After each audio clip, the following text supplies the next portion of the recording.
Buenos días, les doy la más cordial bienvenida a este segundo día de actividades de las jornadas de comunicación organizadas por el Centro de Investigación en Comunicación, la Escuela de Ciencias de la Comunicación Colectiva y el programa de posgrado en Comunicación. Este año el tema central de las jornadas es reconfiguraciones organizacionales en contexto de pandemia, una mirada desde la comunicación. Mi nombre es Virginia Mora Carvajal, voy a ser la persona que modera la actividad y además voy a tener a mi cargo una de las ponencias del panel. Le doy la más cordial bienvenida a todos ustedes y especialmente a las personas que van a presentar sus ponencias en el panel de hoy, que lleva por título Rompiendo el silencio, voces que traspasan el humo, narrativas, género y comunicación. Las personas que nos van a exponer sus investigaciones son Isis Campos Celedón, José Fonseca Hidalgo y Rolando Pérez.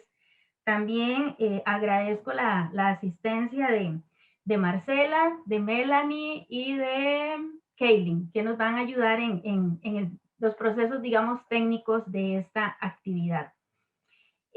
Vamos a seguir la siguiente metodología. Primero vamos a exponer las 4 ponencias.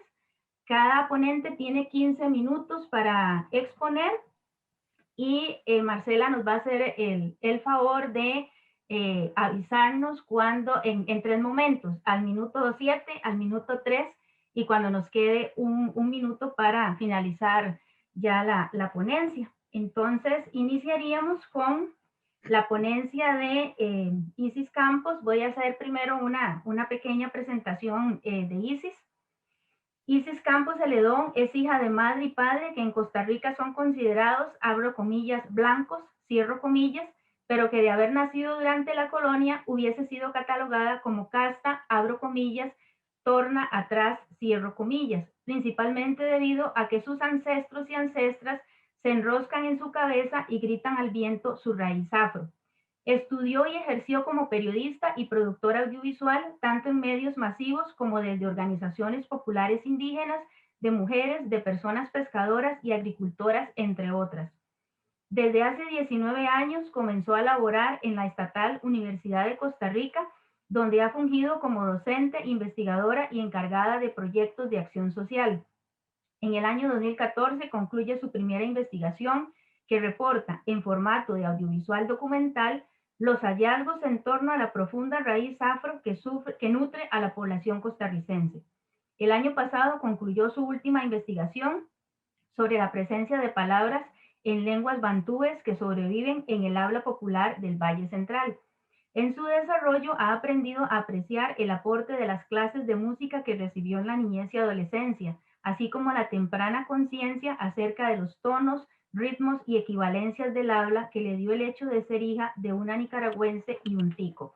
La ponencia de Isis se titula Lo que se quedó en las palabras, raíces bantúes en los costarriqueñismos. Adelante, Isis, y muchas gracias por su participación. Muchísimas gracias. Estoy en el proceso de compartir pantalla.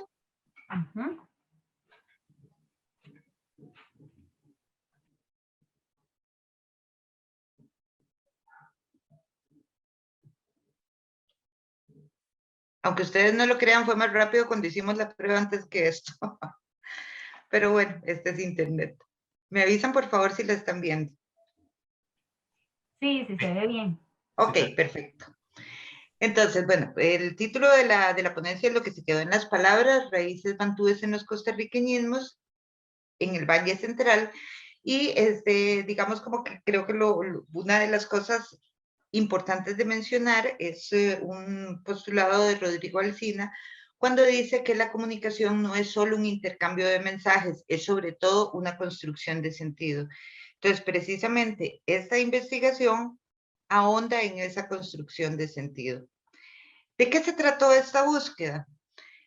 No es una búsqueda etimológica, que es como toda esta impresionante rama que se dedica a ver el origen de las palabras, sino intercultural.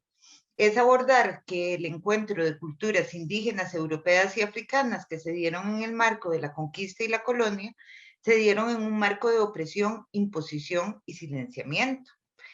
y que una gran cantidad de esas personas que fueron secuestradas de África para llegar acá en condición de esclavitud, que fueron esclavizadas, justamente pertenecían y hablaban lenguas bantúes, que es un grupo de lenguas africanas, Níger-Congo, que hoy todavía, por supuesto, que se siguen hablando en el centro y sur de África. Nuestras abuelas y abuelos secuestrados justamente venían prioritariamente de esa zona, ¿verdad? Y aunque el imaginario costarricense sigue reafirmando que no hubo esclavitud o que casi ni lo era. Entonces, vamos a centramos el ojo en el conflicto y la resistencia que justamente se albergó y se refleja en el lenguaje, particularmente en palabras del habla popular o vulgar. Y conste que los términos no los estoy inventando yo, así se llaman.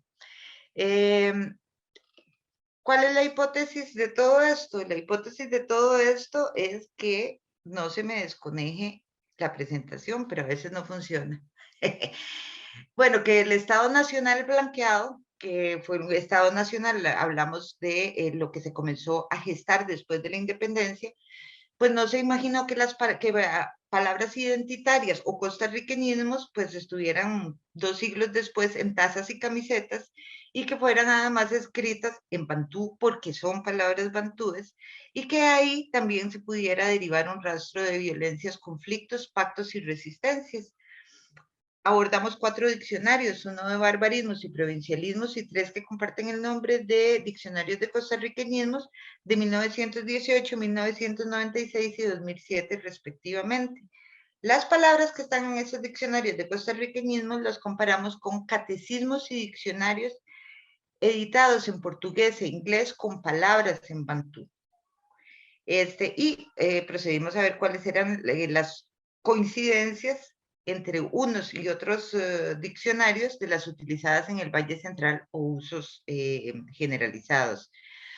Entonces, no se sabía de la presencia de personas negras en Costa Rica antes de la llegada de las personas jamaiquinas para la construcción del ferrocarril. Sí, claro, sí estaba escrito.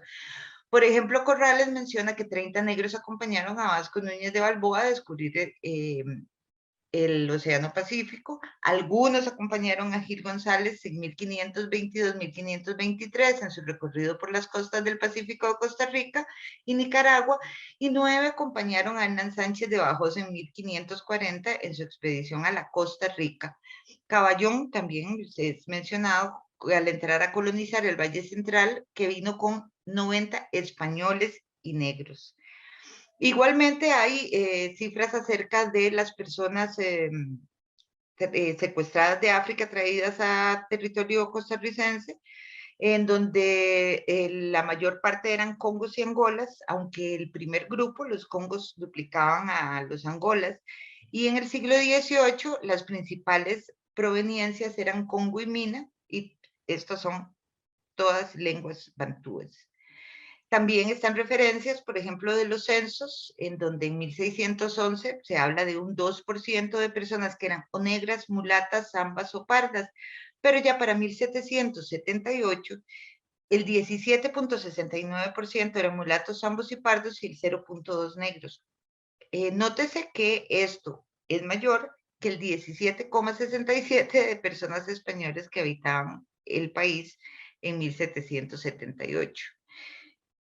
Eso está en diferentes textos, pero el lenguaje también lo estamos viendo como un texto susceptible de ser leído. Este espacio multicultural de la colonia hizo que coexistieran culturas y lenguas en diferentísimas condiciones. Solo una era la hegemónica, una cultura y una lengua, y las otras debieron sobrevivir a pesar de la prohibición. Su supervivencia, pues por supuesto que da cuenta de conflictos y violencias, pero también da cuentas de la resistencia. ¿Qué rescata el lenguaje? ¿Qué se queda en las palabras? Gallini en 1892, por ejemplo, menciona que bozal es un cabestro que se le pone a caballos o perros para que no muerdan. En tanto, Baravalle recuerda que bozal era el nombre que se le daba a la persona esclavizada que no hablaba la lengua hegemónica, no hablaba bien el español o a su forma mal de pronunciar este español. Quien aprendía bien era ladino, quien no había aprendido bien el lenguaje hegemónico era bozal. Entre los costarriqueñismos, nosotros rescatamos el desbozalado o el desbozalada, que en el diccionario de Quesada se define como la persona que habla sin miramiento, desfachatada al hablar. Otras cosas que también dan cuenta de que sí, vivimos un periodo de esclavitud y que sí, participamos en esta práctica que a los ojos de ahora nos parece horriespántica, es justamente el nombre que han quedado en los lugares. Tenemos en el Valle Central una calle Negritos o la Quebrada de los Negritos aquí en Montes de Oca. Y en Cartago tenemos a la patrona de Costa Rica, aparecida en 1635, en donde nuestra forma cariñosísima de llamarla justamente es la Negrita. Aparece la historia de la aparición de la Virgen de los Ángeles, pues justamente en la Puebla de los Pardos, lugar en donde residían negros libres durante la colonia en Cartago. Con la cimarrona pasamos del delito a la fiesta. El cimarronaje era un delito en donde te acusa, si vos como persona esclava escapabas, eras acusada de robar la propiedad que significabas a tu amo. Con ritmos que tienen una enorme influencia africana, las cimarronas llegan a todas las fiestas e inmediatamente todos comenzamos a bailar. ¿Qué otras cosas se pudieron encontrar en esta investigación? Las palabras. Jama para nosotros es comida. Varias lenguas bantúes comparten como el mismo vocablo para denominar carne o comida. Profe, Sí, permiso, nos quedan 7 minutos. gracias, Día. Gracias. Con las palabras de ñama o ñama, o sea, compartimos casi la misma pronunciación para la palabra. El angú, que es un puré de plátanos verdes, que es fufú en Cuba, es mangú en República Dominicana y devienen de la misma palabra en Congo. Chingar, que es molestar y molestar mucho, deviene también de una palabra que comparten los idiomas Kimbundu y Kikongo, ambos bantú, que significa ofender e insultar. Tenemos Bemba, que significa básicamente lo mismo en Kikongo y en Lingala, que es boca con labios carnosos, boca grande o un labio inferior abultado. Tenemos también Kabanga, que en Congo significa dejar las manos vacías, nostalgia. Otras palabras que se pudieron localizar, y aquí te digo, voy a mencionar 10, que es cachimba, que es el instrumento huecado para fumar o pozo, que es exactamente lo mismo que significa cacimbu en Kimbundu. Tata, que es el tratamiento respetuoso para el adulto hombre, y que por lo menos la primera vez que lo localizamos como tal es en un catecismo kikongo portugués de 1624, en donde Jesús es mencionado como Tata Jesús. La ñaña de las ñañaras, se convierte en ñañaras en español, es una ampolla dolorosa. Ñaña es en kikongo. Y chingada, que viene de Kimbamba, es el lugar de los congos en el idioma congo, y Kimbambas es un lugar lejanísimo, concepto que adoptamos totalmente entre nuestros costarriqueñismos. Igual que guaro, que deviene de gualo, en kikongo, y las dos significan bebida alcohólica.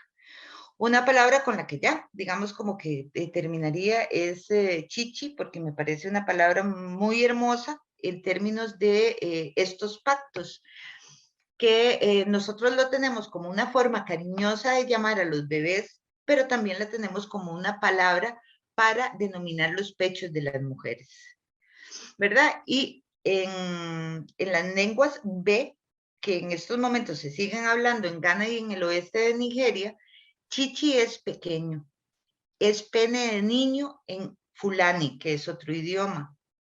Y también fue pechos en náhuatl.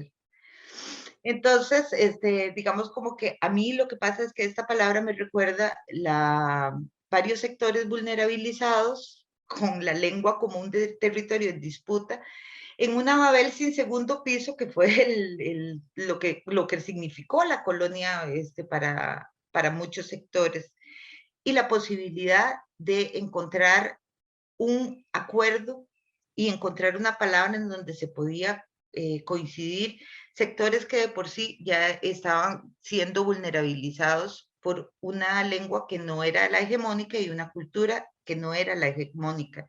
Y justamente me gusta esta palabra porque hoy, tal vez en Costa Rica, estamos ante el mismo reto que enfrentaron esos sectores vulnerabilizados, el de unirnos y encontrar los acuerdos necesarios para nombrar qué es lo que queremos hacer y qué es lo que aspiramos a hacer de nuestro futuro. No dejé que Marce me dijera que me faltaban 3 minutos. Casi, casi. Muy, muy cumplida con el tiempo. Bueno, qué pena, ahora sigo yo, Isis, entonces... ¡Ay, genial! Usted me hace el favor. Clarinete. A mí me toca el placer de presentar a Virginia Mora Carvajal, que es máster y licenciada en Historia de la Universidad de Costa Rica. Es docente de en la Escuela de Ciencias de la Comunicación Colectiva, donde actualmente imparte el curso Historia de la Comunicación, y también es investigadora del Centro de Investigación en Comunicación, ambos de la Universidad de Costa Rica. Sus temas de investigación se sitúan en el campo de la historia de las mujeres, especialmente en el área de la comunicación. Actualmente realiza investigaciones sobre la historia de la publicidad con perspectiva de género y la publicidad de productos de belleza para las mujeres en el siglo XX. Además, yo, como me tocó presentar, me reservo la posibilidad de decir que son investigaciones maravillosas y que las van a disfrutar un montón. Vicky. Ay, muchas gracias, Isis. Buenos días. Bueno, voy a compartirles la pantalla. ¿Me avisan si ahí lo ven bien? Porfa. ¿Sí? Sí, aquí lo estamos viendo. Ok, muchas gracias. Bueno, mi ponencia se titula Publicidad, cigarrillos y fumado femenino en Costa Rica en las décadas de 1950 y 1960. ¿Ok? Bueno, cabe señalar que vamos a empezar con algunos aspectos generales. Aquí les tengo un anuncio de Camel, que es una de las marcas de cigarrillos más, digamos, prestigiosas a nivel internacional. Todo este asunto del fumado femenino inicia, digamos, para poner algún tipo de fecha, en 1929, cuando el dueño del American Tobacco Company se da cuenta que las mujeres no están consumiendo sus productos, que no están fumando, y contrata al papá o al padre de las relaciones públicas, Edward Bernays, para que desarrolle una campaña que permita que se aumente el fumado femenino. Rápidamente, la campaña consiste en que, aprovechando el desfile de Pascua de 1929, se convoca a varias feministas o mujeres sufragistas y mujeres en general, a las cuales se les pide que en determinado momento del desfile saquen un cigarrillo y empiecen a fumar.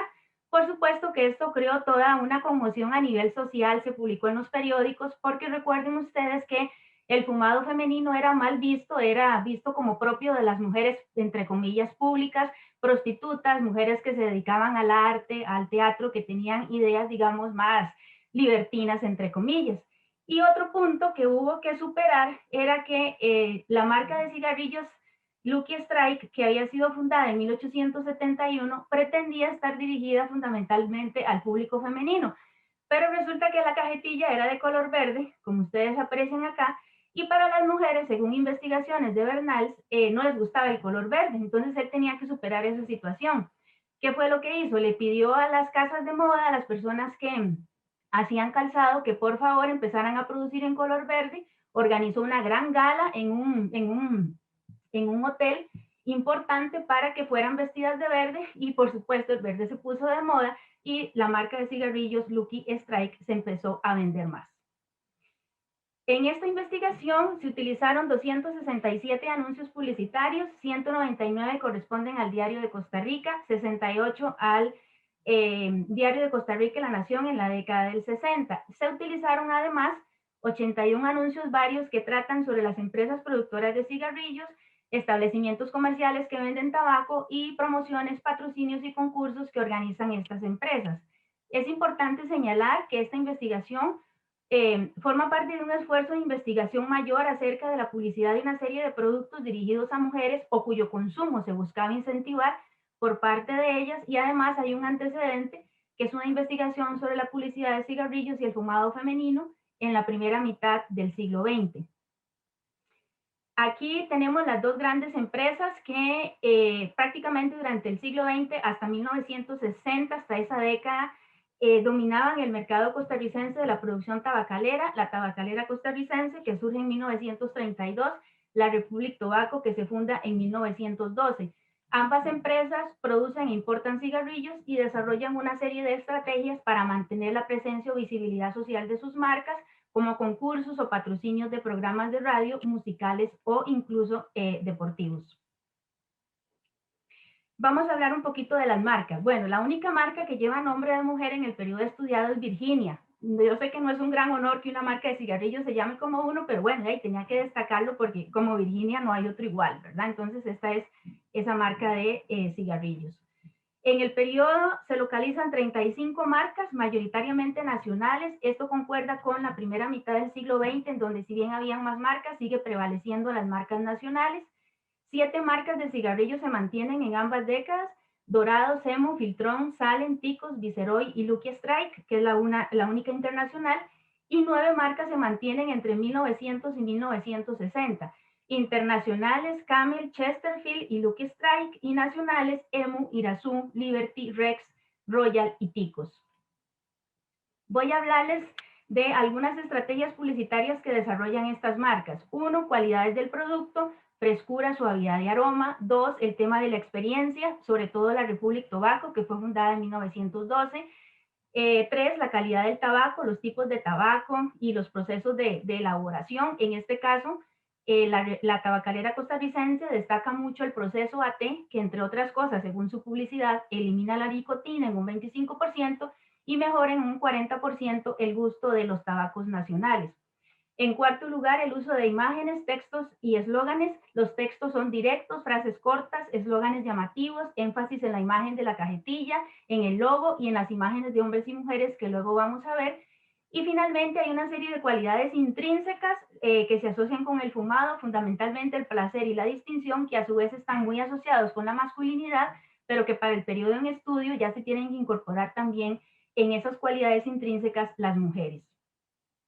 Estas son las 7 marcas más importantes o más publicitadas en la Costa Rica de 1950 y 1960. Solo una es extranjera, Herbert Territon, y les voy a hablar rápidamente de una estrategia publicitaria de Piel Roja y de Virginia.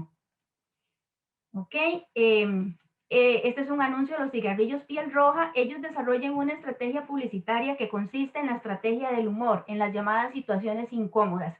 ¿Qué significa esto? Que no importa cuán incómoda fuera la situación, usted lo resolvía todo con un cigarrillo Piel Roja. Pueden ser situaciones incómodas en la calle, resbalarse, que se le abra a uno la bolsa con las compras en plena calle. Pueden ser situaciones incómodas en el campo laboral o situaciones incómodas de que usted invite al cine a 3 chicas, ¿verdad? Y se le olvide la billetera. ¿Ok? Y la empresa Virginia, o la marca Virginia, lo que hace es utilizar una estrategia que se llama frases célebres, muy digamos, ligada a la masculinidad, en donde se presentan frases célebres de personajes como Séneca, Napoleón y también Lope de Vega e incluso San Mateo, ¿verdad? No deja de estar presente el elemento religioso. Ok, publicidad y fumado femenino. Aquí tienen un anuncio de Viceroy de 1966. Y este tema lo vamos a tratar a partir de la utilización de imágenes de hombres y mujeres. 126 anuncios de los 267, es decir, un 47% presentan imágenes de hombres o de mujeres. Imágenes solo de mujeres, un 18%, sube en relación con la primera mitad del siglo XX. Imágenes solo de hombres baja en relación con la primera mitad del siglo XX, ahora representan un 15%.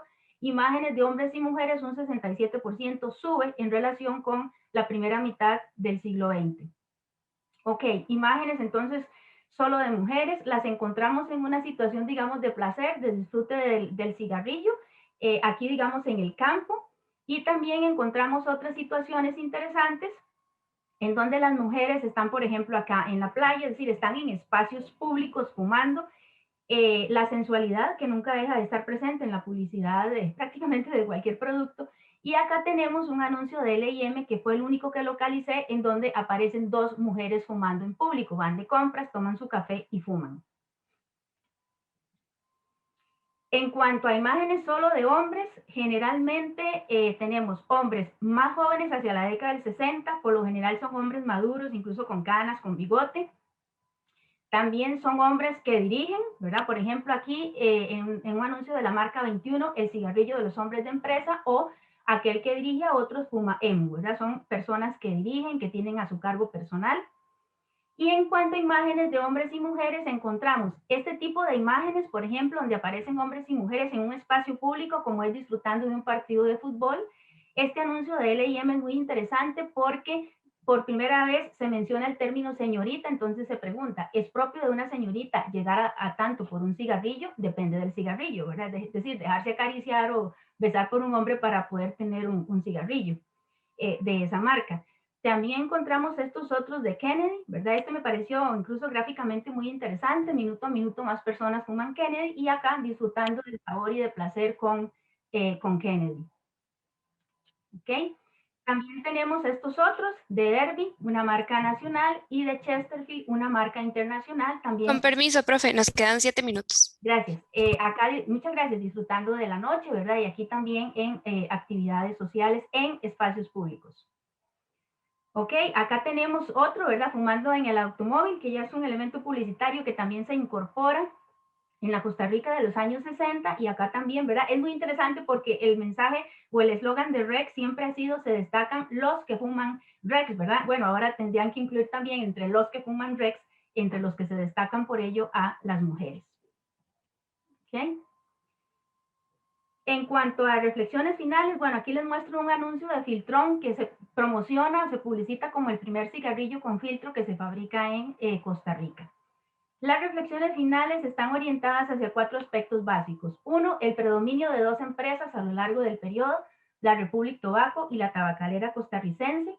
Hay una serie de cambios en las marcas, es decir, hay muchos cambios de marcas de un periodo a otro, digo, de la primera mitad del siglo XX a las décadas del 50 y del 60.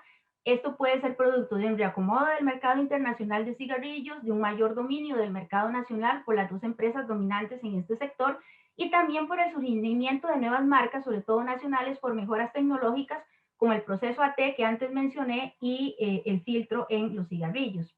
Hay una serie de cambios a nivel de la publicidad, el uso de modelos, más acentuado en la década del 60, también la referencia a personas más jóvenes y el uso de modelos jóvenes en los anuncios y, por supuesto, más mujeres fumando en público. Y finalmente, sobre el fumado femenino, habría que decir que cuando las mujeres fuman en público, generalmente lo hacen acompañadas de hombres, digamos que es menos mal visto, entre comillas, socialmente, y además hay un contexto internacional que ya acuerpa el fumado femenino. En alguna medida el fumar facilita el acceso al espacio público, ¿verdad? El fumado se ha ligado a la masculinidad y los hombres a dominar el espacio público, entonces hacerlo con hombres como que es más bien visto, más aceptado, empieza a ser más aceptado a nivel social, y fumar junto con hombres da, entre comillas, cierto permiso social para incursionar en más espacios públicos, ya sea de placer, de ocio, de deportes, de compras, etc. Es decir, que el fumado femenino finalmente se convierte en una libertad de acción en el espacio público, en la posibilidad de la mujer del disfrute, de un placer individual, lo cual es interesante, ¿verdad? Que sea la mujer la que disfrute el placer y no la que lo proporcione. Y finalmente volvemos al tema de las antorchas de la libertad, de las cuales les hablé al principio de esta exposición. Eso sería así muy rápidamente, ¿verdad? Para cumplir con el tiempo y muchísimas gracias.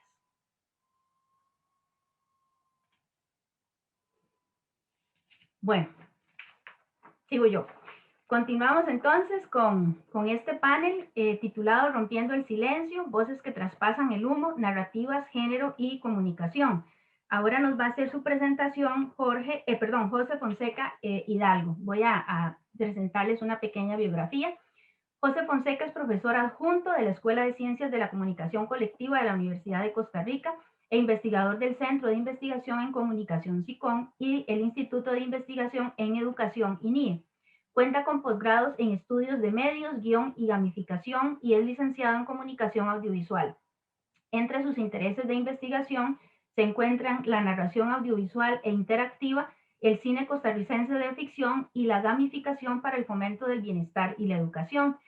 José nos va a presentar una ponencia que se llama Gamificación para el fomento del bienestar de personas adultas mayores y sus cuidadoras no profesionales.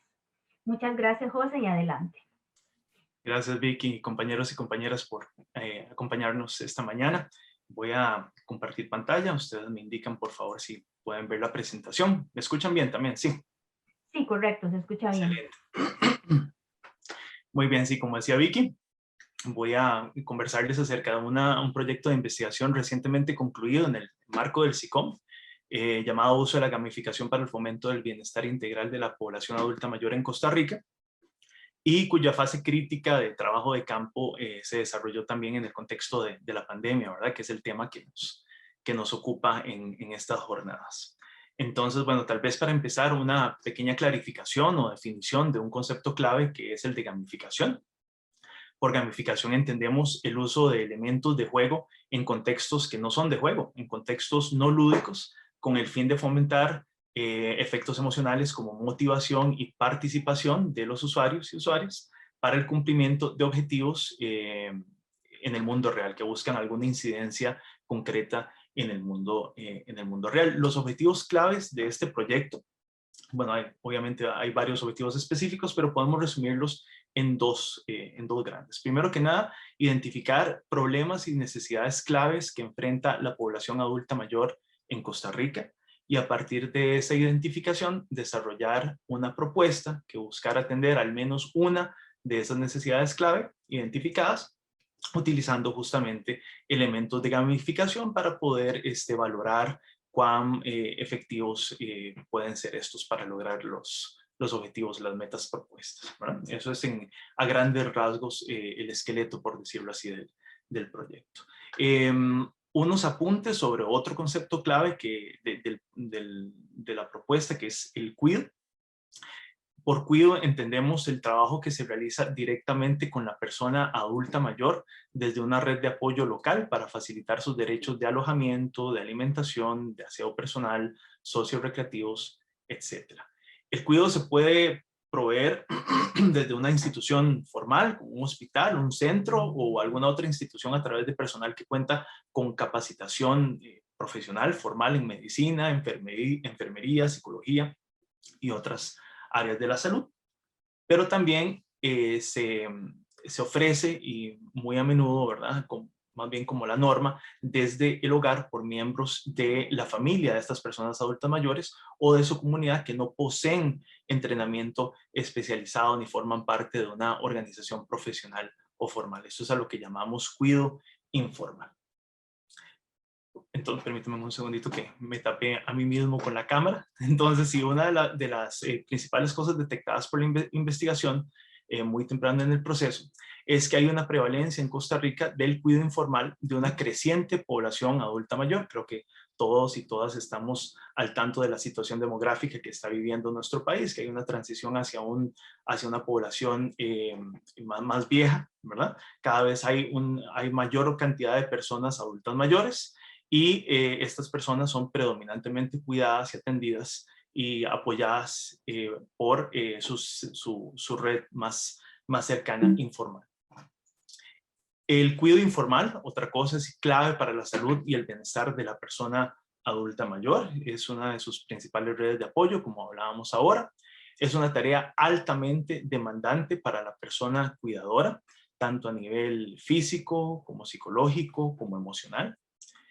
Muchas personas cuidadoras informales tienen poco acceso a capacitación, recursos y apoyo que facilite, que facilite su labor, lo cual se presenta como una importante área de incidencia. Ahora, esto es una situación de la cual se ha estudiado alrededor del mundo y se ha identificado como una tendencia, como un hecho, y Costa Rica no es la excepción, ¿verdad? De que las personas cuidadoras informales son la principal red de apoyo de las personas adultas mayores, que es una tarea muy demandante y que se cuenta pues con poco apoyo en esta tarea de apoyo a la persona adulta mayor. Y también relevante notar el carácter interseccional de las personas cuidadoras informales, las cuales la mayoría tienden a ser mujeres, cabezas de familia, de escasos recursos y adultas mayores, muchas de ellas también, ¿verdad? Lo cual es interesante de notar, que las personas cuidadoras informales de personas adultas mayores son ellas mismas también personas o adultas mayores o que están próximos a serlos. Y entonces se destaca como todas estas variables interseccionales las destacan como una población vulnerable y de incidencia importante a nivel social. Entonces, eso fue identificado como una de las principales áreas de incidencia sobre la cual se quería trabajar para este proyecto en particular. Se barajaron varias opciones.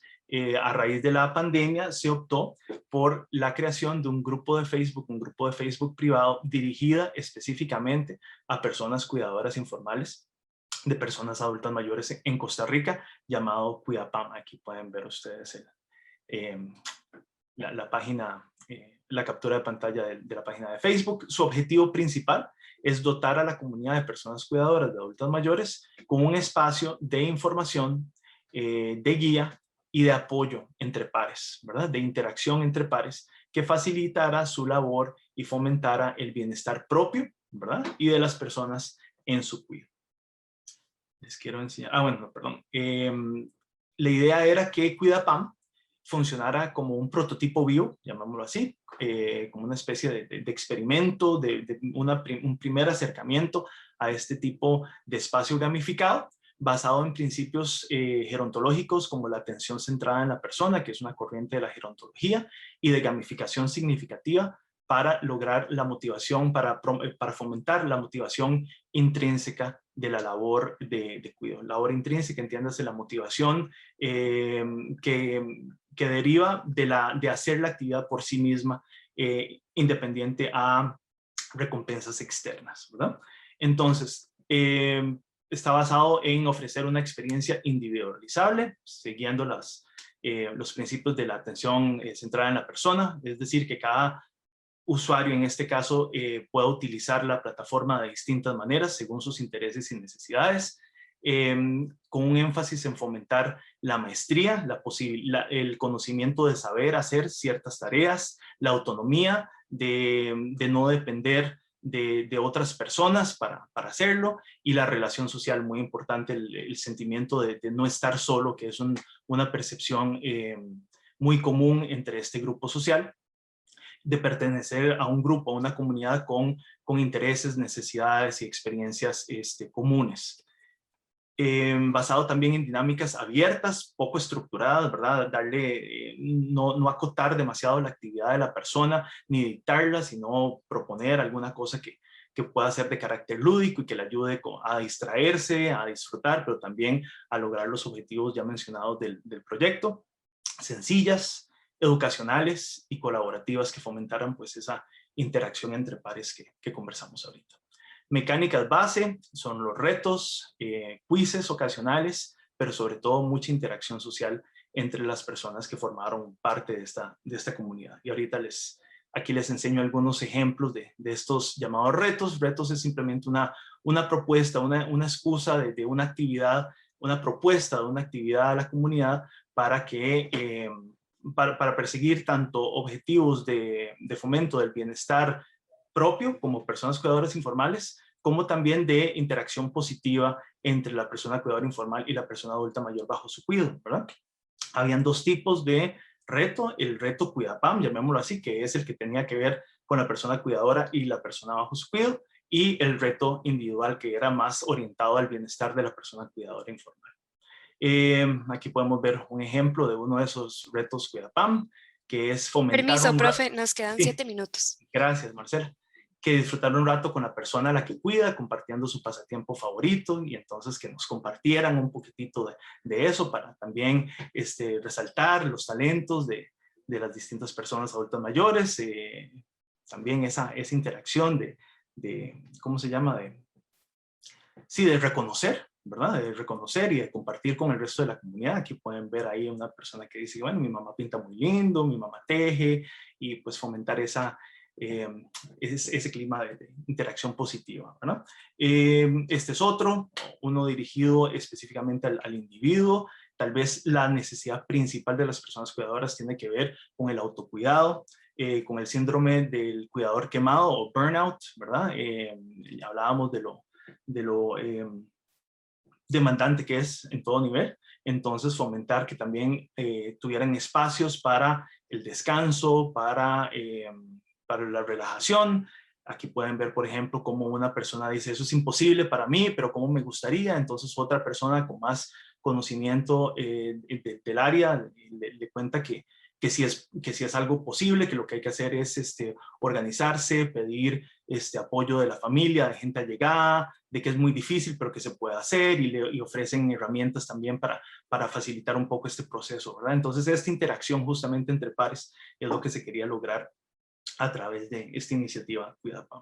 Aquí tenemos también otras facetas del grupo, ¿verdad? Que es el compartir información relevante acerca del tema del envejecimiento, acerca del tema del cuidado, poner a prueba esos conocimientos a través de dinámicas de quizzes, ¿verdad? De discusión en los posts, etc.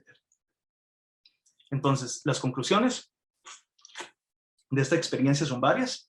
Bueno, primero que nada lo que hablábamos, ¿verdad? De que las personas cuidadoras informales de personas adultas mayores es un grupo clave de incidencia en Costa Rica. El cuidado informal es un fenómeno generalizado y en aumento en nuestro país. Dichas redes de cuidado son fundamentales para el bienestar de los adultos mayores. Los cuidadores informales tienen acceso limitado a recursos y apoyo, y muchas de estas personas son adultas mayores o próximas a serlo, ¿verdad? Todo lo cual nos apunta que es una población de interés para la incidencia.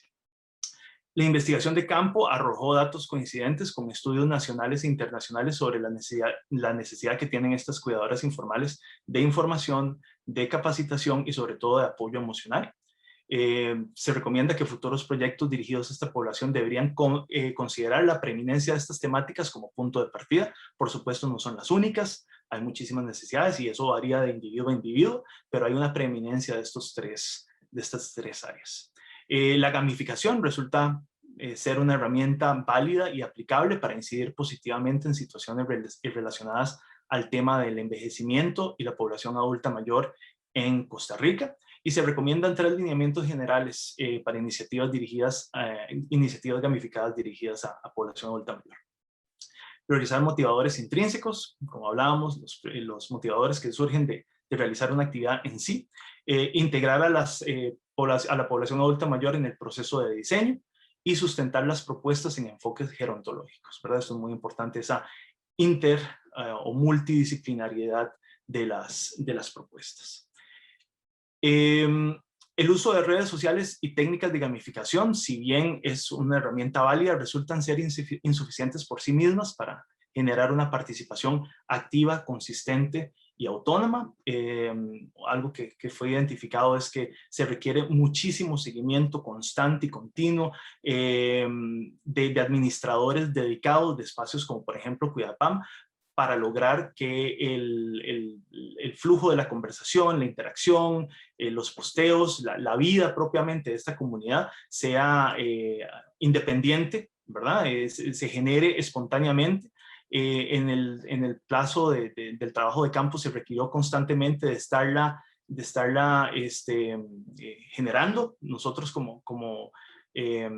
como administradores, y no llegamos a una etapa en donde fuera espontáneo por parte de los miembros y miembros, o por lo menos no de forma significativa. La experiencia de Cuida Pam sugiere que el público meta tiende a favorecer dinámicas abiertas, colaborativas y menos estructuradas de gamificación, lo que reafirma la importancia de los valores de motivadores intrínsecos que hablábamos. No obstante, sentimos que los motivadores intrínsecos resultan ser tampoco resultan ser suficientes por sí mismos para mantener una participación alta y mantenida, por lo menos en Cuidapam, y reconociendo la limitación de tiempo y de recursos de gran parte del público meta, se recomienda que futuras iniciativas similares, por supuesto, se fundamenten en motivadores intrínsecos, pero que se refuercen ciertas actividades claves con motivadores extrínsecos, entiéndase recompensas físicas, materiales de algún tipo, que ofrezcan beneficios tangibles y potencien el interés de las personas cuidadoras informales a participar en espacios como estos. Y por supuesto que es necesario realizar más estudios a nivel nacional sobre el tema de la gamificación, dirigida tanto a personas adultas mayores como a personas cuidadoras informales. Ya para terminar, porque creo que merece una mención aparte, en el contexto de la pandemia, de lo que significó utilizar plataformas digitales e interactivas para reforzar la labor de cuidado. Aspectos positivos de ver las TICs como puente para esa labor de cuidado. Bueno, facilitan sin duda el acceso a información y a recursos útiles para apoyar esta actividad. Permiten a las personas cuidadoras informales visualizar e interactuar con otras personas en su misma situación, que como decíamos, esto es clave en una población que se siente muy aislada y sola muy a menudo. Permiso, profe, nos queda un minuto. Perfecto. Apoyan procesos de cuidado formal y acceso oportuno a servicios de salud. Ya lo hemos visto en el contexto de la pandemia con plataformas como Edus y teleconsulta. Y la pandemia ha dejado manifiesto la utilidad de estas herramientas para mediar procesos donde la presencialidad se dificulta o no es posible. Sin embargo, existen aún muchas desigualdades en el acceso a material a Internet y sus plataformas. Pero no solamente eso, sino que las circunstancias personales en las que las cuidadoras informales hacen uso de las TICs influye muchísimo en la efectividad del uso de plataformas digitales, ¿verdad? Escaso apoyo y tiempo libre, desgaste psicoemocional, etc. Los niveles de alfabetización mediática e informacional de cada individuo también influyen en este aprovechamiento de las tecnologías y recursos digitales, y el empleo de TICs o estrategias de gamificación son insuficientes, como decíamos, para generar un sentimiento de comunidad, participación activa, consistente o autónoma en iniciativas dirigidas a cuidadoras informales. Para terminar ya, las tecnologías digitales pueden mediar y facilitar procesos de cuidado, pero debemos recordar que se trata de un acto profundamente humano, profundamente personal, y para fomentar la percepción de comunidad entre las personas cuidadoras informales se requieren más que TICs, ¿verdad? Se necesita empatía, dinámicas que se ajusten a sus realidades y esfuerzos continuados en el tiempo para promover el diálogo y la interacción entre los individuos. Muchísimas gracias. Muchas gracias, José. Muy bien, finalizamos la presentación de ponencias entonces con la presentación de Rolando Pérez. Rolando Pérez es licenciado en Psicología de la Universidad de Costa Rica y obtuvo también un doctorado en Sociología en la Universidad de Frankfurt en Alemania. Es profesor catedrático de la Escuela de Psicología e investigador del Instituto de Investigaciones Psicológicas de la Universidad de Costa Rica, además de que es director de la revista Actualidades en Psicología. Forma parte de las redes Global Kids Online y Kids Online América Latina. Sus áreas de interés investigativo son la psicología de los usos, la recepción y el efecto de las tecnologías de la información, la comunicación y el entretenimiento sobre la cognición social. Su ponencia se titula Habilidades digitales y mediación parental en personas cuidadoras de niñas, niños y adolescentes costarricenses.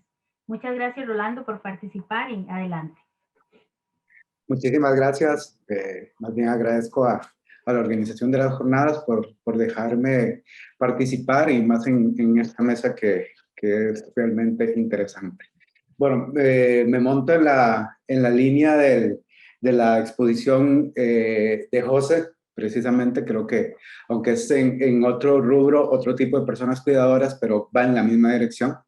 Y lo que les quiero presentar son resultados que pretenden aportar a entender un poco más las capacidades en el uso de la Internet, sus aplicaciones y configuración, entendido las habilidades por habilidades digitales, y los tipos de crianza o los estilos de crianza hacia el uso de Internet que tienen personas cuidadores, por ejemplo, padres, madres y otras personas que se encargan de niños, niñas y adolescentes en Costa Rica.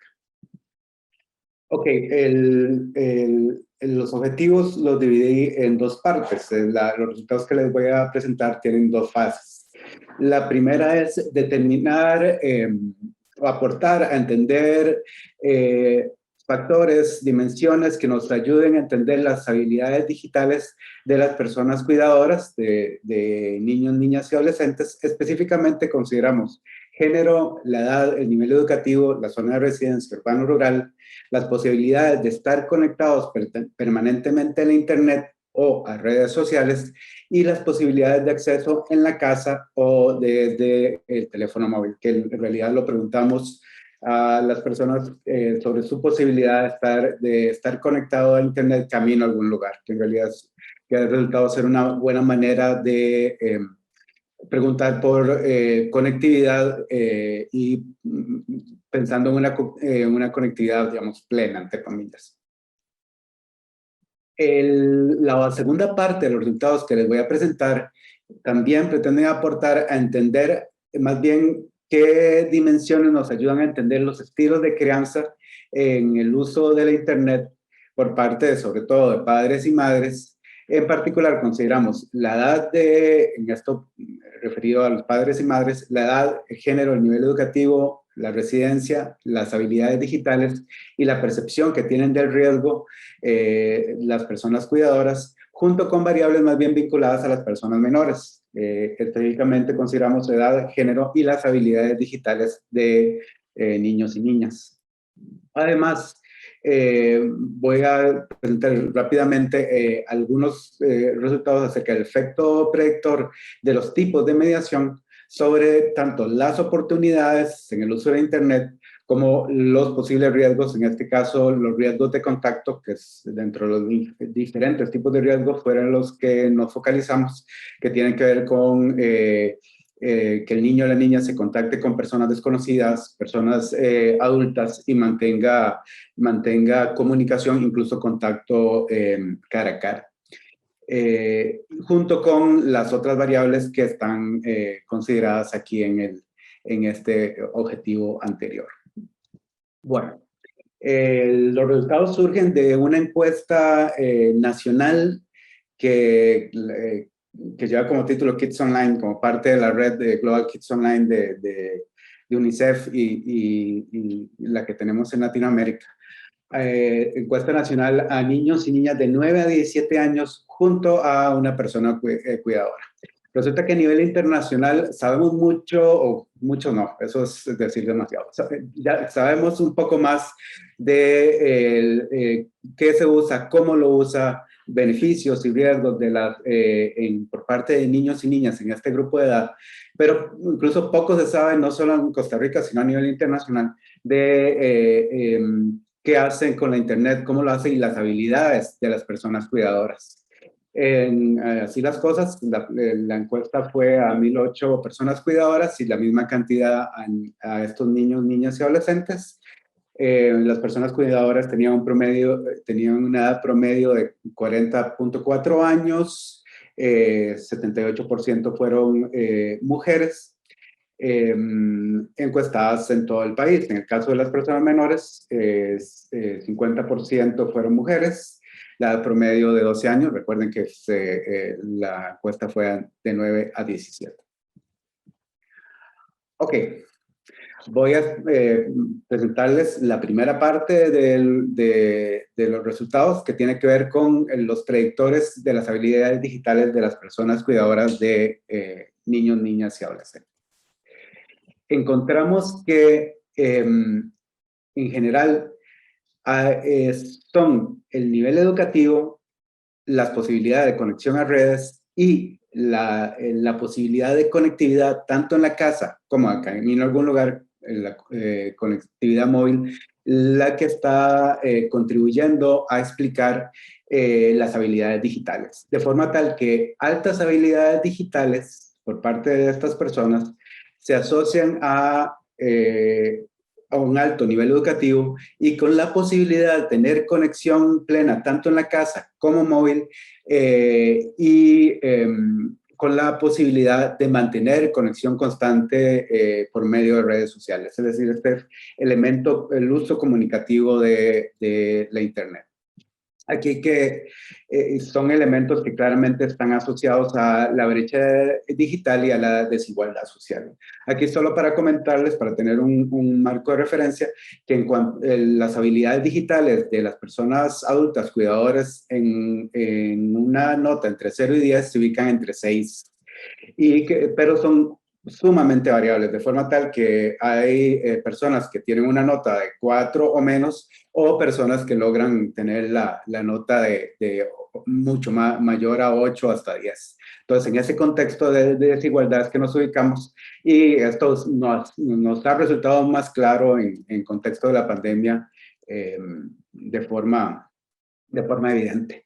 Importante también que estas variables parecen tener un efecto moderador de la relación entre las habilidades digitales y el uso, sobre todo los usos informativos, las variables asociadas a la conectividad en general, tanto en la casa como móvil, y la posibilidad de conectarse a redes sociales de forma permanente, de forma tal que personas con bajas habilidades digitales, sin embargo, pueden hacer un mayor uso de la Internet orientada a la búsqueda de información cuando se presentan estos contextos de alta conectividad o de conexión permanente con otras personas. Este resultado es relevante y ahora lo explico. Ahora voy a pasar a la segunda parte de los resultados, que tiene que ver con los predictores de los tipos de mediación. Importante definir que entonces trabajamos con 3 tipos de mediación, es decir, con 3 estilos de crianza. El primero, la mediación activa, que se trata de un tipo de crianza en que padre y madre son guía y acompañan en el uso de la Internet, son personas adultas que conocen, tienen habilidades en el uso de la Internet y de esa forma dan orientación o realizan un couso. Tenemos la mediación restrictiva, que sobre todo se orienta en la prohibición. Prohibición de dispositivos, prohibición de aplicaciones, regulación del tiempo. Y la tercera tipo de mediación o estilo parental es de monitoreo. Permiso, profe, nos quedan 7 minutos. Excelente, muchas gracias. En esta, más bien el eje de crianza está en la vigilancia. Por ejemplo, recurrir tanto a la vigilancia presencial como a la vigilancia mediante aplicaciones de control parental. ¿Qué encontramos? Que los tipos, que en todos los casos la edad es un elemento fundamental, la edad de los niños, niñas y adolescentes. ¿Qué quiero decir con esto específicamente? Que en general se le pone mucho más atención y hay mucho más interés de ocuparse del uso de la Internet cuando son los niños y niñas más pequeñas. Conforme van creciendo y al llegar a la adolescencia, el ejercicio de cualquier tipo de mediación disminuye. Y esto no es un dato que también resulta muy relevante en cualquier contexto. Encontramos además que para la mediación activa, la guía de acompañamiento, también a mayor edad de las personas cuidadoras hay un mayor empleo de la mediación activa. También es importante las habilidades digitales, tanto de las personas cuidadoras como de los niños y niñas, de forma tal que mayores habilidades de las personas cuidadoras, pero también de las personas menores, se asocian con la presencia de este tipo de mediación activa. En el caso de la mediación restrictiva, solo la edad parece que está explicando este tipo de mediación en la dirección que les comenté. Y en el caso de la mediación por monitoreo, parece que además de la edad, son las habilidades digitales de las personas cuidadoras las que están teniendo un rol importante, más cuando consideramos que se requieren ciertos conocimientos, sobre todo para regular, para poner controles parentales a las aplicaciones, televisor, incluso a las consolas de videojuego, por ejemplo. Ahora sí, como les decía, además en esta parte de los resultados nos interesó ver ahora qué papel jugaban los tipos de mediación en las oportunidades o los riesgos, específicamente los riesgos de contacto. Encontramos que la mediación activa participa sobre todo en las oportunidades. La mediación activa está asociada a los usos beneficiosos de la Internet para el aprendizaje, para la comunicación, para la creación, para la ciudadanía digital, entre otros. Mientras que la mediación restrictiva y la mediación por monitoreo solo están asociadas a riesgos y no tanto a beneficios.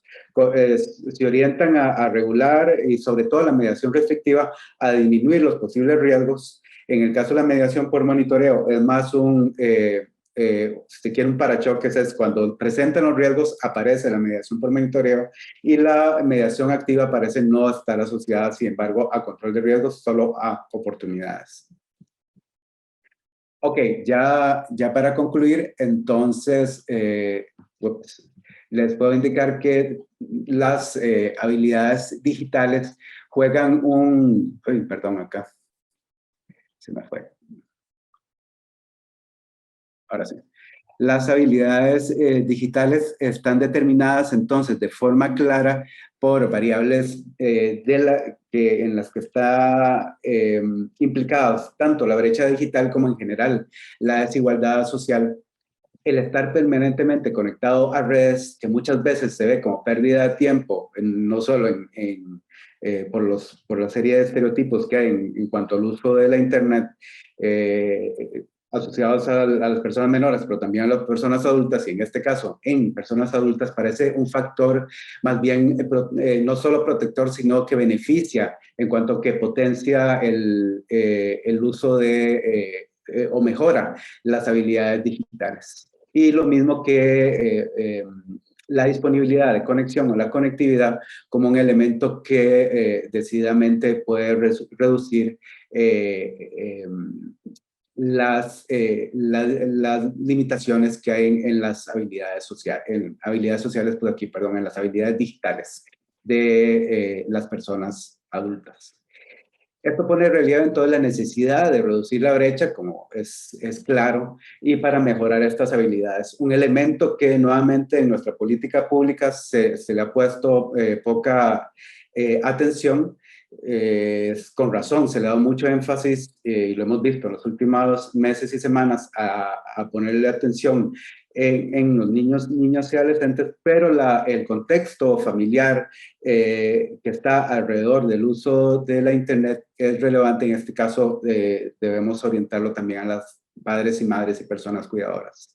Las habilidades digitales, tanto de las personas cuidadoras como de los niños, niñas y adolescentes, parecen ser fundamentales en la mediación activa.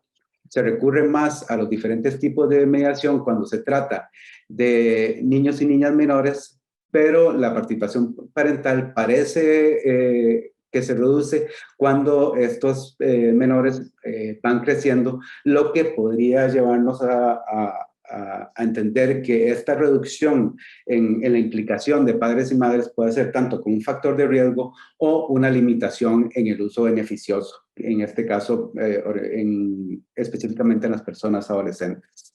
La mediación activa es fundamental para la promoción de las oportunidades, como vimos, y de hecho se debe orientar más esta también para la reducción de riesgos. La mediación restrictiva reduce riesgos dado que prohíbe, pero no favorece los beneficios, o los usos beneficiosos, perdón. Mientras que la mediación por monitoreo requiere de habilidades digitales de las personas adultas y se recurre a ellas más, sobre todo cuando ya el riesgo es inminente, cuando ya el padre o madre ha identificado algún riesgo. Bueno, eso sería de mi parte. Muchísimas gracias por escucharme. Muchas gracias, Rolando. Bueno, ya tenemos expuestas las 4 ponencias. Creo que en el chat no tenemos ningún comentario.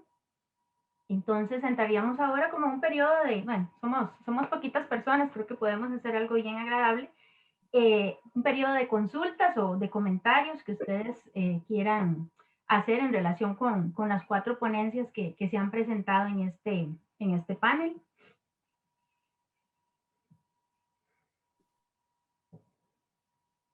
Kaylin. Quería recordarles que en el chat está el formulario de asistencia para que no se les olvide llenarlo antes de salir de la sesión. Gracias. Gracias. Marcela.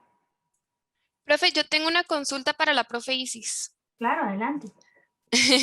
Profe, una pregunta. Ahora que usted mencionaba todos esos términos que vienen de otras lenguas, de otros países, ¿cómo podemos hacer como para integrar el idioma y que, verdad, porque al final somos de todos en el país, digamos, que usamos estos términos, ¿cómo se puede hacer para integrarlo en lugar de utilizarlo, digamos, de una forma en la que, entre comillas, se lo robamos de otro lugar? O sea, ¿cómo hacemos para utilizar estos términos de una forma, no sé, responsable o respetuosa, etcétera? Mira, Marcia, o sea, tu pregunta me fascina porque creo que es justamente, digamos, el lenguaje en esta investigación es una excusa, ¿verdad? O un campo de análisis justamente como para poder abordar un tema que tenemos pendiente en Costa Rica, que es el hecho de que más allá de poder introducir en la constitución política el hecho de nuestra multiculturalidad, que de verdad comencemos a poder vivirla y a poder disfrutarla y a poder conocer la historia de donde venimos. Porque seguimos pronunciando en bantú porque lo bantú sigue estando en nosotros y nosotras, ¿verdad? O sea, eso es parte de nuestras historias, pero esas historias no son conocidas.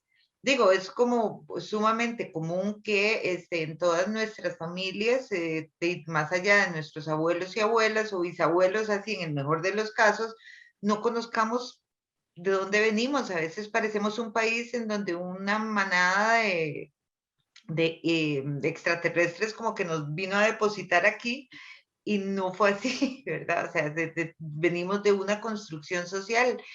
Entonces, y una construcción social compleja que muchas veces creo que por ahí hay como una resistencia, como a la onda de poder ver de todas las historias difíciles y dolorosas de las que venimos, pero también conociéndolas, digamos como que creo que la gran ventaja es también conocer que junto con esa dificultad y ese dolor hay una enorme resistencia y hay unas enormes posibilidades y hay una enorme gana por la vida que tampoco estamos asumiendo por no ver lo otro, ¿verdad? Entonces, creo que no son palabras externas, son palabras que lo que están hablando es de cada uno de nuestros orígenes, pero entonces tendríamos que adoptar los orígenes y nos volcaría, creo, como sociedad a la onda de saber quiénes somos y de dónde vinimos. ¿A quién le estoy robando eso? Pero se lo estoy robando a alguien. Creo que esa sería como mi respuesta, que me Gracias, expliqué. profe. ¿Tienes más Sí, dudas?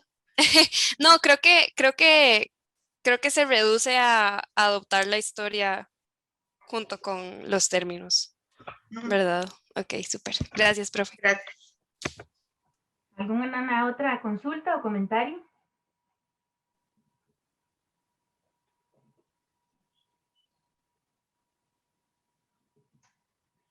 Hay yo una pregunta, Rolando. Adelante, claro. ¿Qué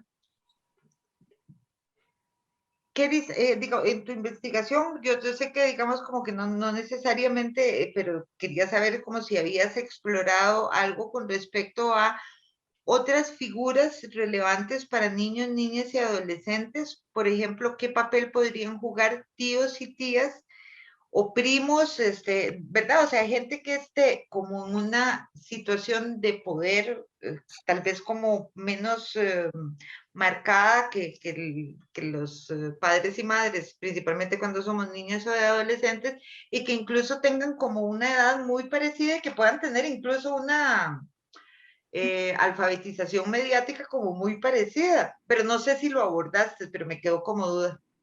No, y eso es ciertamente súper relevante porque en el día a día se encuentran todas estas combinaciones de crianza digital en el contexto familiar, sobre todo en familias extensas, donde no solo, bueno, sabemos que por una cuestión cultural y de socialización de género y de parentaje son las madres las que se hacen cargo de esto, pero sabemos también que tiene un impacto importante, por ejemplo, los hermanos o hermanas mayores, o si se quedan al cuidado de una tía, pues la tía tienen también una participación permanente. Y sobre eso se ha empezado a trabajar. Nosotros no le hemos entrado a esos datos con ese detalle. Tenemos en la encuesta información porque sí le preguntamos quién era la persona cuidadora principal. En la gran mayoría de casos es la madre, pero en otras es hermana mayor, abuela. Y creo que es algo pendiente y sí podríamos aportar un poco a esto. Mi hipótesis es que ciertamente va a depender del factor generacional, va a ser obviamente muy importante qué papel juegan en esta crianza digital los hermanos o hermanas mayores respecto a los abuelos o abuelas, y por ahí es una tarea pendiente, pero ciertamente es muy relevante y es algo sobre el cual hay que trabajar. Gracias. A usted. Carolina. Hola, ¿cómo están? Muchas gracias a todas y todos por esas interesantes presentaciones. Yo tenía una pregunta para Virginia, que es un poco compleja, pero bueno, Vicky, creo que la mayoría de los que estamos aquí conocemos la trayectoria suya en los estudios, ¿verdad?, que ha hecho de la presencia femenina en la publicidad en Costa Rica. Entonces la pregunta es, sabiendo que usted ha estudiado alrededor de muchos, ¿verdad?, este tema enfocado en diferentes productos, ¿cómo se compara la publicidad de cigarrillos con otros productos, ¿verdad? Y otras épocas, digamos, como tal vez históricamente en cuanto a épocas, ¿verdad? ¿Cómo se sitúa relacionado con otros productos? Y en cuanto, no sé si a tipo de anuncios o contenidos de la publicidad en comparación con otras categorías de producto. ¿Me expliqué?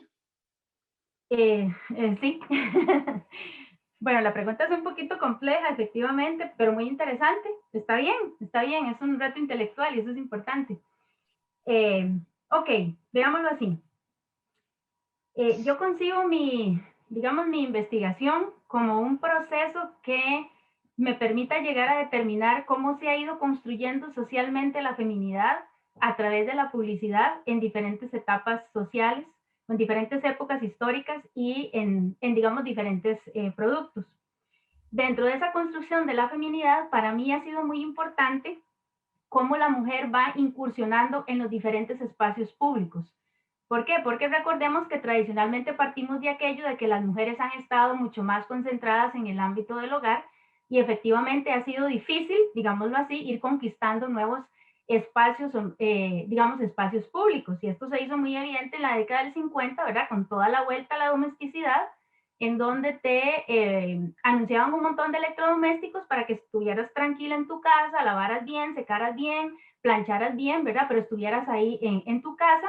Se acentúa con la radio, que llega directamente al hogar, y se acentúa con la televisión, ¿verdad? Para hacer un recorrido muy rápido. Entonces, yo pienso que la publicidad de cigarrillos se inserta, digamos, en ese proceso de visibilización o de incursión creciente de las mujeres en el espacio público y de cómo lo hacen o de cómo la publicidad trata de hacerlo.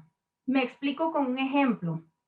Bueno, digamos, los cigarrillos eran prácticamente prohibidos para las mujeres, salvo en el ámbito privado, porque seguramente ahí fumaban, ¿verdad? Hay toda una tradición, bueno, eso no vamos a entrar, pero el fumado en público sí era, digamos, prohibido porque era característico, digamos, de las mujeres públicas, ¿verdad? De las mujeres libertinas o que se dedicaban al arte y este tipo de cosas.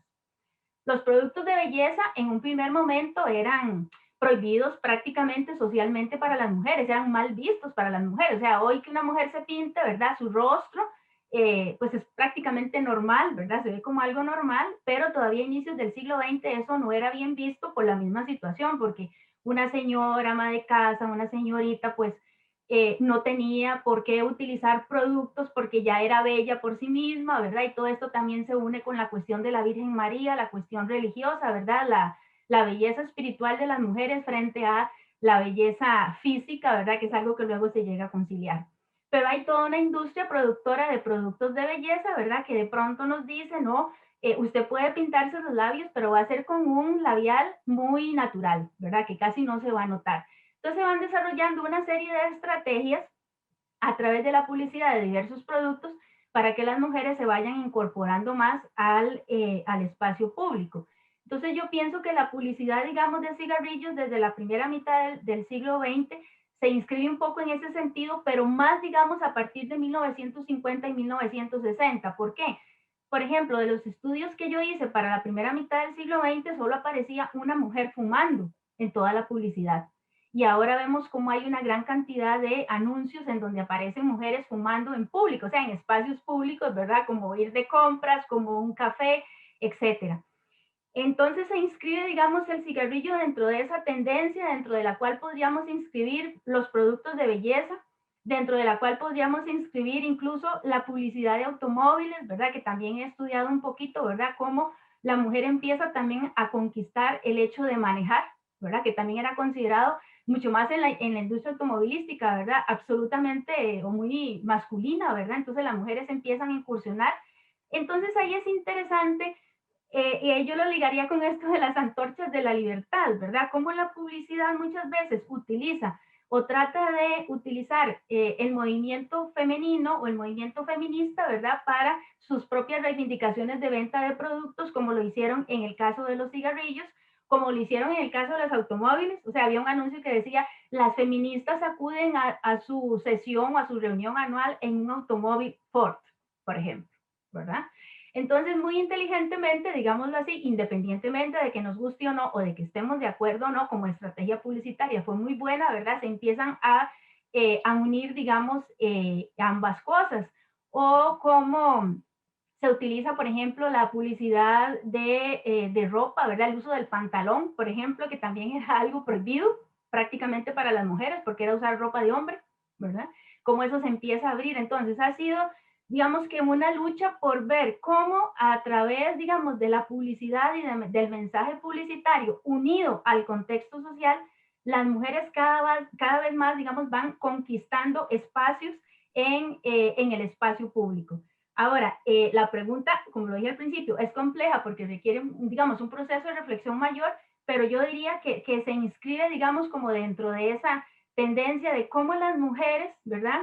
Cómo, digamos, un poco mi inquietud al empezar a estudiar la publicidad es que siempre decía, es que la publicidad es como la mala, ¿verdad? Como la vendida al capitalismo, pero no se estudiaba en sí. Y a mí me parece que uno no puede hacer afirmaciones si uno no estudia las cosas, ¿verdad? Si uno no tiene evidencia, si realmente hace un estudio para decir, bueno, esto es así o es así, ¿verdad? Muy fácil decir, es que la publicidad es mala y punto. La publicidad responde a un contexto social. Entonces, a mí me parece que también hay momentos en que la publicidad, obviamente, se aprovecha de ese contexto social. ¿Por qué, digamos, la publicidad de la década del 60 recurre más a personas jóvenes? Por todo el movimiento juvenil de la década de los 60.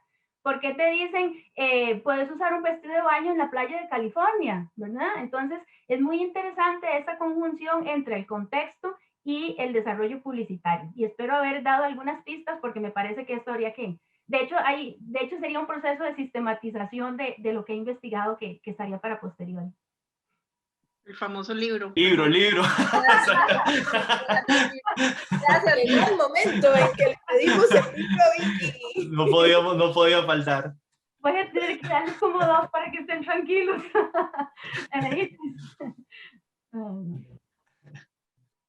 Sí. No, a mí, digamos, como que la pregunta de Caro me parece como muy interesante, porque, ¿verdad? O sea, digo, nos escuchaba y en muchos casos nos escuchaba una vez más. Y también esto que mencionabas, ¿verdad, Vicky? Que en general la publicidad es así como la mala de la película, porque se supone que es el campo de la comunicación que es capaz de agarrar necesidades y a partir de esas necesidades dar respuestas, en fin, convenientes al sistema, por decirlo de alguna forma. Pero digo, si nos ponemos a ver todo lo que hemos explorado, digamos, en conjunto, digamos, las personas que estamos aquí, esos mensajes están presentes en todas las investigaciones que estamos haciendo, ¿verdad? O sea, hagámosle loas a la unidad familiar y qué buena que es determinada familia en comparación con otra que decidió, por ejemplo, que una persona adulta mayor estaría mejor cuidada en un asilo a la gente que la tiene en la casa, pero ¿de quiénes estamos hablando? ¿Y de qué calidades estamos hablando? Porque también en general, ¿verdad? O sea, de las investigaciones de José lo que dicen es que la familia dice, ok, nosotros tenemos a nuestra persona adulta mayor con nosotros y en realidad el trabajo recae sobre las mujeres. Y es exactamente lo mismo que está pasando, digamos, como en esta época en donde nos hemos visto obligadas a incursionar en el teletrabajo, a huevo, sin mayor preparación, pero al mismo tiempo todas las variables que están relacionadas con el trabajo y con funciones de género que no han sido desarticuladas en los hogares, hacen que sean las mujeres las que están encargadas de trabajar, de generar ingresos, de cuidar a los huilas, de las clases, de esto, de aquello, de lo otro, de lo más allá. Pero sigue habiendo como una loa a la vaina también, y lo he visto incluso en las últimas encuestas que ha pasado esa universidad para consultar sobre teletrabajo, ¿verdad? Con respecto a las 1500 ventajas. Entonces, hay mensajes que se vienen tejiendo en esta sociedad, creo que marcada por el patriarcado y por el capitalismo, que son como gemelos perversos. A veces uno no sabe quién es el que está haciendo la torta, porque nos llegan todos estos mensajes disfrazados como de qué bonito, de qué amoroso, de qué libre, digamos, como en el caso de los cigarrillos de Vicky, cuando en realidad no lo son, y todos estos mensajes sociales están dirigidos a que nos sintamos felicísimos, siendo explotados de alguna forma. Entonces creo que eso lo compartimos como la publicidad y de otras formas que tiene también la comunicación de darse. Ok, gracias, sí, Janet. Buenas, muchísimas gracias por las presentaciones a todas y a todos. Yo no sé si es una pregunta, pero sí me llamó, pero quizás es un comentario o reflexión ahí para Rolando, que tiene que ver con, bueno,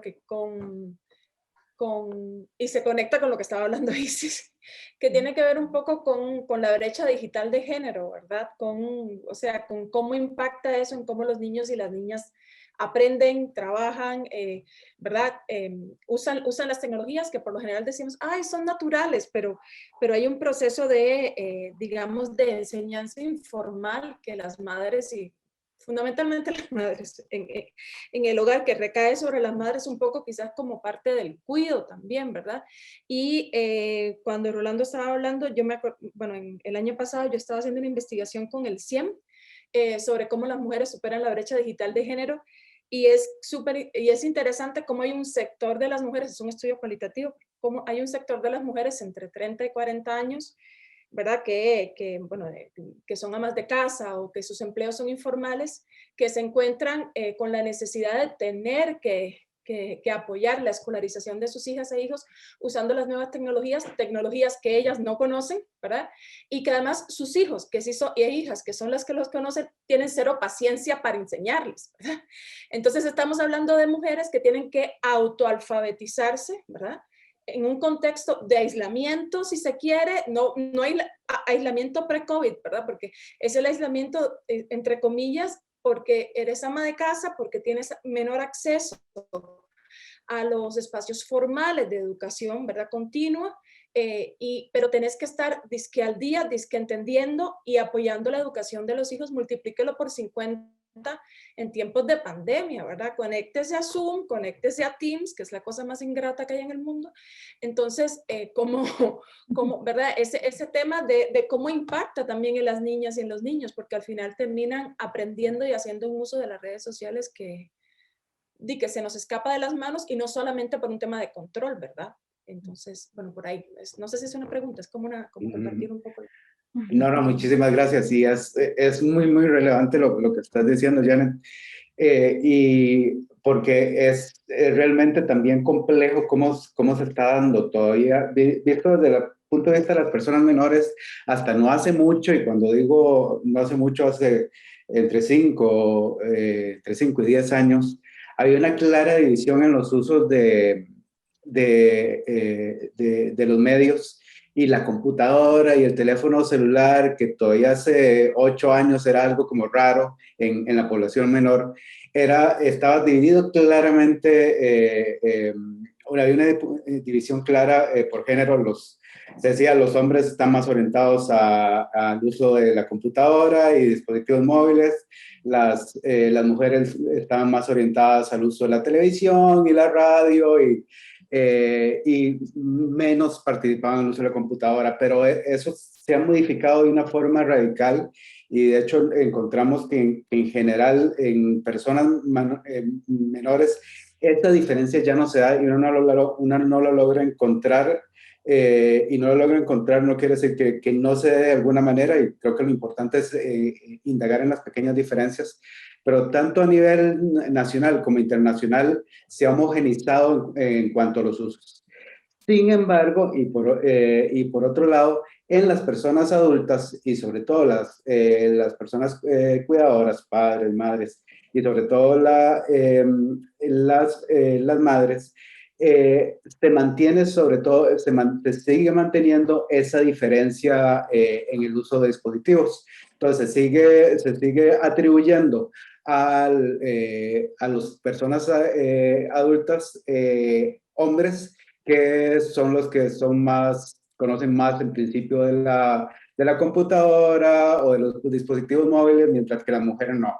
Y esto ha resultado relevante en el contexto de la crianza digital, porque sin embargo, y en contra de ese estereotipo de género asociado a lo digital, las mujeres son las que están haciéndole frente a la crianza digital y a la digitalidad, y a la enseñanza de mal que bien en el uso de la internet hacia las personas menores. Entonces encontramos que chocan, por un lado, los estereotipos de género que se mantienen todavía contra lo que son las prácticas, que las prácticas van por otro lado. Las prácticas nos hablan que las mujeres, en este caso madres o cuidadoras, se ven enfrentadas a tener mayores conocimientos y más conocimiento práctico en los usos de la internet para poder orientar a sus hijos. Entonces, por ahí la cuestión es, sí, ciertamente bastante compleja, y nos pone nuevos retos como conciencias sociales. Gracias. Gracias, Rolando. ¿Algún otro comentario o consulta?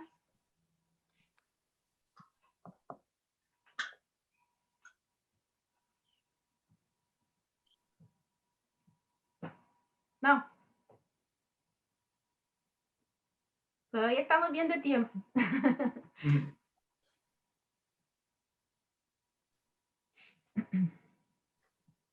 Bueno, si no hay ninguna otra consulta o comentario, pues daríamos por finalizado este panel. Muchas gracias a las personas expositoras, a Isis, a José, a Rolando, por participar de estas jornadas del SICOM. También las instamos a que participen en los próximos eventos, ¿verdad? Que tienen estas jornadas. Y bueno, muchísimas gracias y que la pasen muy bien, ¿verdad? Y siempre cuidándonos mucho. Que estén muy bien y muchas gracias. Muchísimas gracias a Gracias. todos. Muchísimas gracias. Adiós. Hasta luego.